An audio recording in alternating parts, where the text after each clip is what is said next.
الفترة دي بالذات العالم كله في حالة تشتت كبير زي ما انت كده شايف بالظبط، واطماع الدول كترت واحلام التوسعات بقت اكبر واكبر. يعني عندك امريكا مثلا اطماع الاستحواذ على النفط بقت فوق ما تتخيل، اي مكان فيه نفط لازم يبقى النفط ده بتاعي، لازم يتحول لي باي طريقة. الرضا ماشي، ان ما كانش رضا بغصب عني.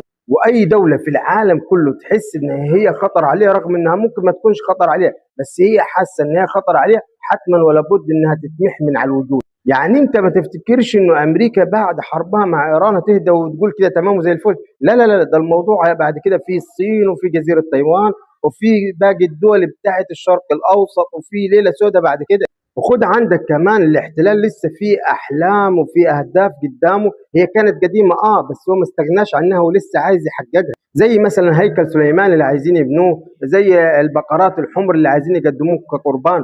هم عارفين ان النهايه قربت، هم مستنيين الحدث العظيم اللي هو خروج المسيح الدجال، خروج المهدي المنتظر. هم عارفين الحاجات دي قربت جدا جدا. هم الديانه عندهم واصفه المستقبل زي ما هو موصوف عندنا احنا في الديانات بتاعتنا. كل الاديان واصفه المستقبل، يعني كل الاديان عندها نفس الوصف المستقبلي للحياه للبشريه في المستقبل. كل الاديان عندها نفس الوصف اللي هو في نهايه حتميه، حتما ولا بد منها، وقبل النهايه دي هيكون في علامات وفي احداث كبيره. فهم عندهم في اعتقاد كبير بانه النهايه قربت خلاص، وانه مستنيين الحدث الكبير والكلام ده كله. ولسه عندهم حلم بناء دوله حدودها من اول نهر الفرات في العراق لنهر النيل في مصر واجزاء من دول عربيه. طبعا لسه عندهم احلامهم وعندهم اهداف عايزين يحققوها.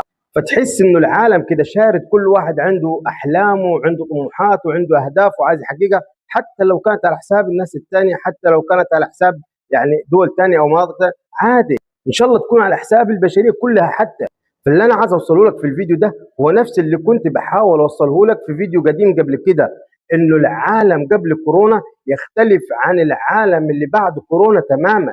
من بعد كورونا كل حاجه اتغيرت. فاللي انا عايزك تعرفه برضه في الفيديو ده انه لا دي اخر حرب ولا ده اخر صراع، دي بتكون عباره عن بوادر ومقدمات. يعني عندك مثلا الحرب العالميه الاولى والحرب العالميه الثانيه كان ليها بوادر وكان ليها مقدمات، كان في صراع في المنطقه. يعني ما فيش رئيس دوله مثلا صحي من النوم وقال لك يلا هندخل على دوله كذا او هنضرب دوله كذا.